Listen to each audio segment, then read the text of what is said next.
and welcome back to episode 4 of Beyond Beauty, Real Women, Real Conversations. We are excited to be back with you today and continuing on with our conversation on enoughness.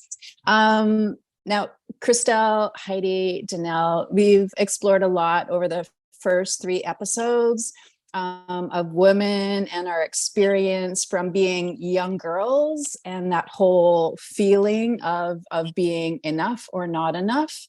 And so I think last episode we took it to like as adult women, right? And so I want to get a little bit more personable around all of that and this whole experience of enoughness. And just a week and a half ago, I did the Tony Robbins Unleash the Power Within, which was an absolutely extraordinary experience.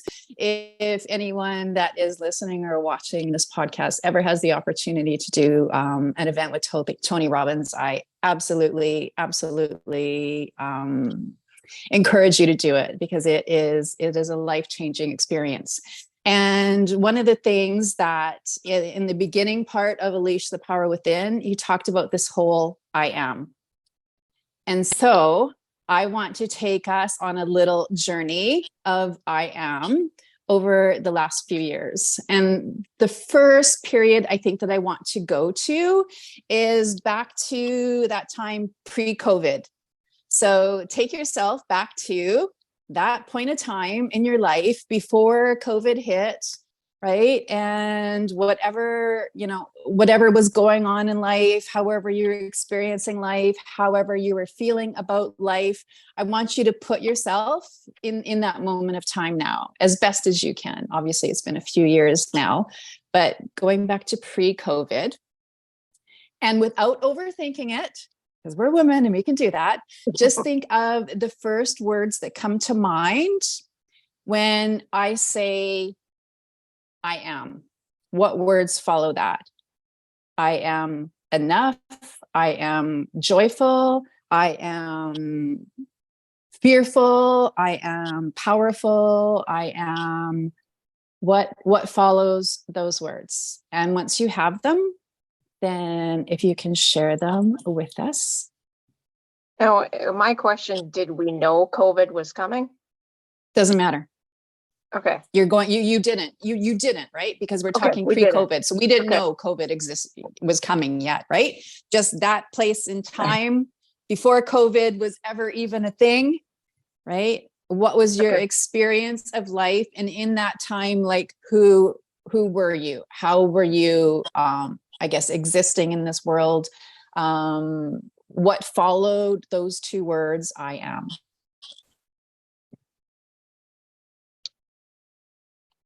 I am busy. Even then, I am busy. I am a busy working bee, mom. Busy. Yeah. Okay. Perfect. So Heidi, I am busy. Christelle, do you have the words that follow I am? I am stressed, anxious. It's okay. Stressed and anxious, yeah. Yes, I was stressed and anxious because I didn't realize how was my life was good. And I was stressed about the future, about my job. Right, yeah. Danelle?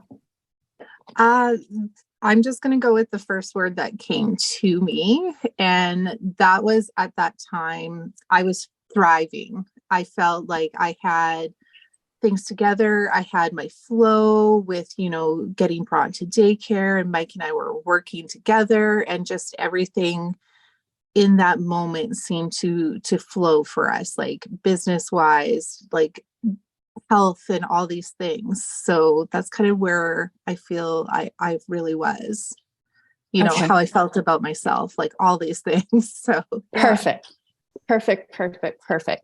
Okay, now we are going into the future a little bit. And there's like this thing we call COVID, and that we're now like learning to live with. And, you know, at first there was like all this uncertainty. What was it? And then the world kind of goes into lockdown. Now take yourself back to that period of time, the couple years of COVID. And again, go back to I am. What words follow that now? Taking yourself back to that like period of time and that experience of COVID. I thought I was busy. Then I am stressed. I am not enough to, I was going to work for 50 hours a week. Then I would come home, sleep. Then my 3 days off, I would homeschool. And that was stress. That was, am I enough for all these things? I did it, but I look back and I don't know how. Yeah. Because I thought I didn't have enough time before COVID, but then when COVID hit, I was like, am I going to have enough time? Like, I didn't think I could have more on my plate than I already did before COVID. But I did it. I persevered, if that's the right word. You did. And- But at that point in time, you're like, I am not enough. I am stressed. Yeah. What would, I am not Yeah. enough. Like, I am more than one person right now. It was craziness. Dee? I would say I'm overwhelmed. That was a huge thing because at the time Braun was 2. And so both of us were working at home trying to navigate that. And in the type of business that my job, like it was incredibly difficult to, you know, answer the phone and emergency phone calls and stuff like that. And it was such a challenge. And I had another word that came to me.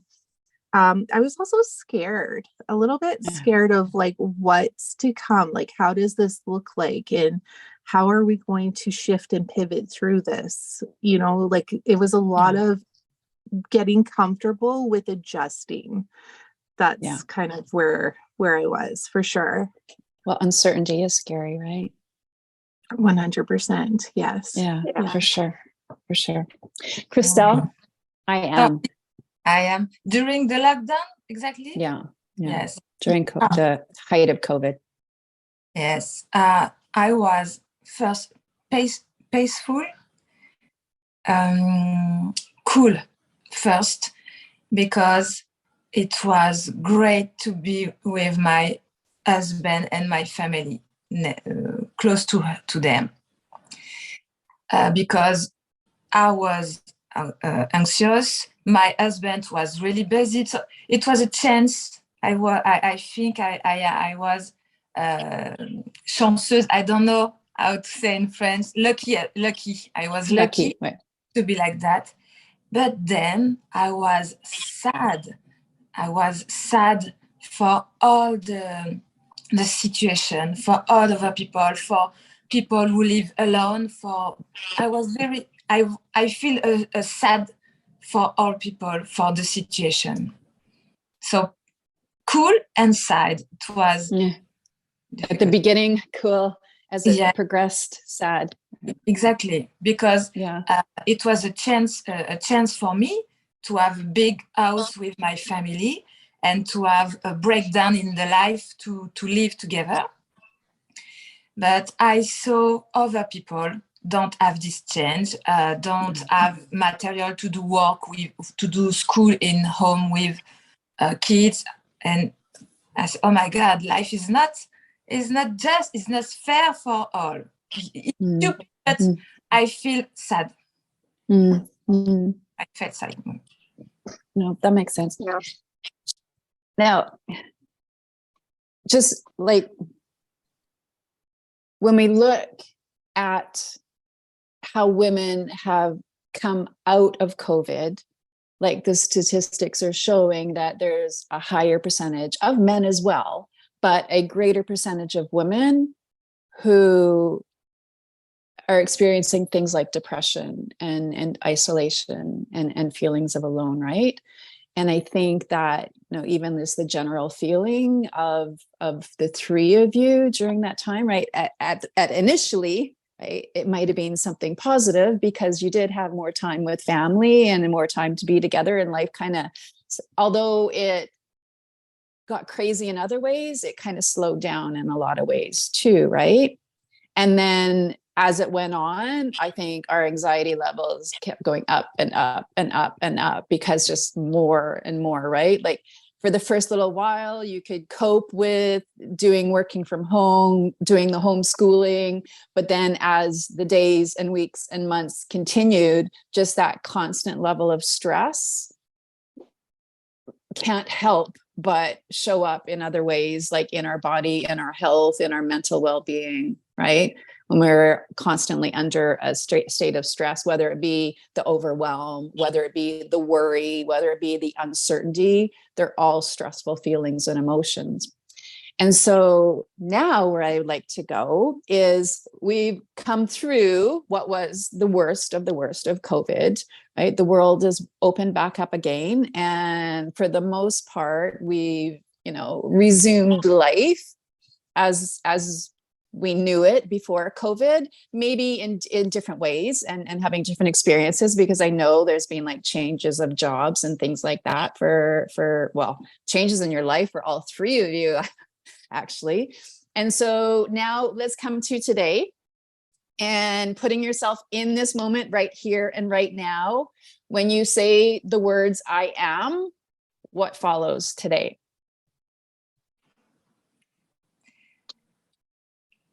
I think it's still kind of exhausted. If I sit back, it's almost like we're like running a marathon. We ran a marathon, and now even months later, you're tired. You just you look back, and it's almost like I'm still exhausted from going through that. And you look around, and like you were saying, Christelle, you look at other families that had a difficult time with this, more so than maybe we did. And there's kids that are so lost. They're catching up. They're trying to find their way, and you almost see them left behind.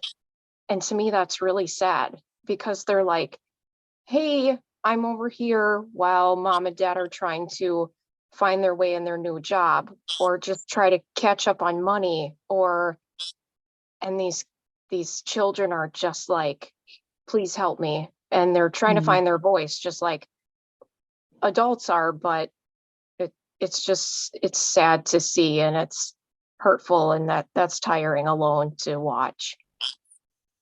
So I think there's a lot of effects that we need. So for you, I am stressed.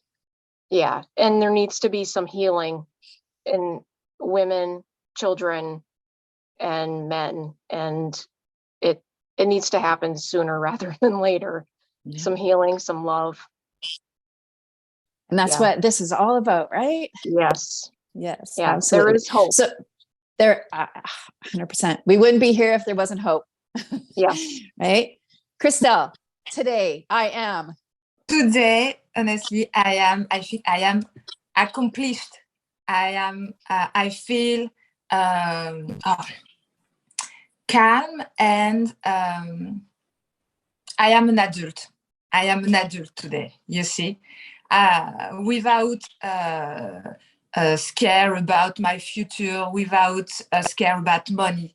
Okay, now I know the life is a life with pandemic, with hurt in life, but I know me better before the COVID.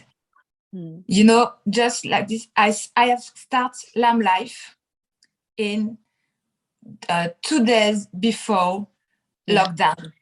When I started Lamb Life, 2 days later, okay, lockdown. I said, oh, okay. Yeah. And you being a very face-to-face person. Yes, exactly. And in fact, I realized I can do something with difficulties. So today I am proud of me, I think, but my journey is not finished. But today I am accomplished. I am an adult. I think I am mature. Maybe I think about this word. I love it. Danelle, what came to mind? Just like I'm Where do you spinning, start? like 100% spinning. Yes, I'm stressed, and in ways, I'm just gonna say this is what came to me, and it's pretty raw. Like, I'm broken. Like, COVID broke me in so many ways. Like, I'm not now comes the list. I'm not happy with my body right now. I'm not happy with my hair right now. Like, I had, like, there's so many things, and so many things were going right, and now I haven't been able to maneuver through that because a lot has happened in my life, and everyone's lives, like with COVID and stuff. So it's been a real challenge for myself and for my family, like internally being like, I'm okay, like, you can get through this and like pick yourself back up. But that's really where I feel right now, for sure. Yeah. I know Yeah. that's like a big like, no, but it's, I mean, yeah. and that's what comes to you, and that's your feelings, that's your reality, right? And that's the reality of so many women. And I think that, like, and I'm not going to try to put words in your mouth in any way, but I think that so many women, because we're the caregivers, we're the ones caring, right? And when we're broken, we're like, oh my gosh, what happens now, right? Like, I don't have anything more to give. How can I give more?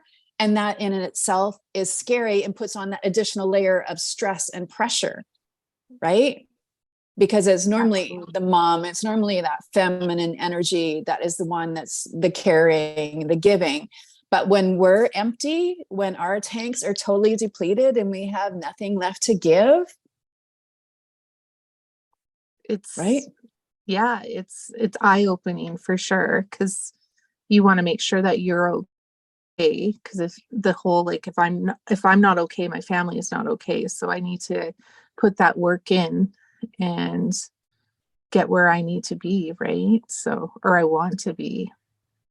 I And think during COVID too, we put up so many walls, all of us did, and trying to take walls down. Like, I walk around and talk to women, and you could just tell we're guarded. Yeah. Like, I still don't have time because I haven't taken time for myself yet, and I don't know how. So just get away from me, you know? And you can feel that, and you're like, you want to help. I want to help. Like, please let me in, and we're still guarded, and a lot of us don't know how to. Well, and I think because even that one word can take us from feeling broken to completely breaking and shattering, right? Yeah.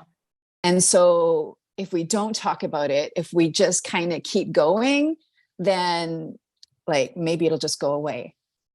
But I think what we're seeing is that it's not. And we need to have these conversations, and we need to normalize that experience of feeling broken, of feeling like so completely overwhelmed, right? Yes. Telling each other, even though we might not think this is going to make a difference. But I know from telling women, I will see that they're not okay. I did that this week, and I walked up to a lady, a teacher, and I said, make sure you take time for yourself tonight. I can see you're just like frazzled. And she just looked at me like, what? She wasn't offended, but it's like she almost needed that said to her, permission by someone else, that she could take time for herself, because that was the most important thing. Yeah, definitely. And again, I think when we're in that state of overwhelm, that's when we kind of go into that whole avoidance, right? Because we can't take one more thing being layered on.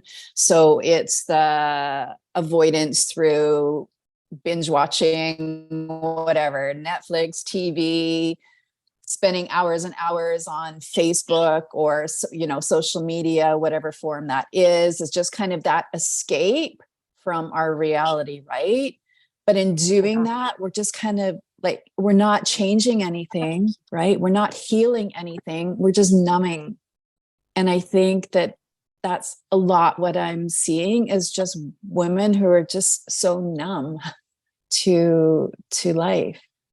Yeah. I agree. I also think it needs to be even strategic for when people like are coming out of this healing in ways, because I find with myself, I get myself organized. I have an amazing day that is, I'm trying to think of the right word, productive. And then I find it's too much. And then the next day I'm completely like, I don't have that energy, or I'm like ridden off in ways like it's like a really productive day. And then that follows with a few days that are completely different. And that's not how I want to be. So I feel like I have to really like be mindful and almost just have those micro habits or micro steps into like getting where I want to be, if that makes sense. Yeah. Yeah. Totally. Work in progress every day. Yes. Every day. Right. And Don't go that's crazy, where, though. no. And I think that there's a lot of like strength and skills, experiences, understanding, self-awareness amongst the four of us that we're going to continue on this journey together, because I know in us working through things together, we're going to help other women give themselves permission to be okay with not being okay, right? And start to work through those pains, work through those things that we've just kept stuffing down and stuffing down and stuffing down, and just, to the point where we're just kind of numb, right? Whether we're finding that comfort through food, whether we're finding that comfort through overworking, doing too much, right? To avoid, like, we've all come up with coping mechanisms over the last few years that maybe haven't been the healthiest coping mechanisms, right? And I think that that's a great place for us to do a wrap on this week's podcast, and very much looking forward to our next one, to episode number 5. We'll start to unpack some of those things and start to give women some strategies, some tools that we can all use in our day-to-day, to help us, first of all, accept and understand and appreciate and still love ourselves where we are, as we start to move forward and peel back all the layers that have kind of been wrapped around us over the last few years. Sound Yes. good? Absolutely. Yeah. Yeah. Yes. All I'll be right. here. Beautiful. On that, thank you everybody for joining us for our 4th episode, and we look forward to seeing you next time on Beyond Beauty, Real Women, Real Conversations. Have an amazing day. Ciao. Ciao. Bye. Thank you. Bye. Okay, I'll stop recording. I have to go get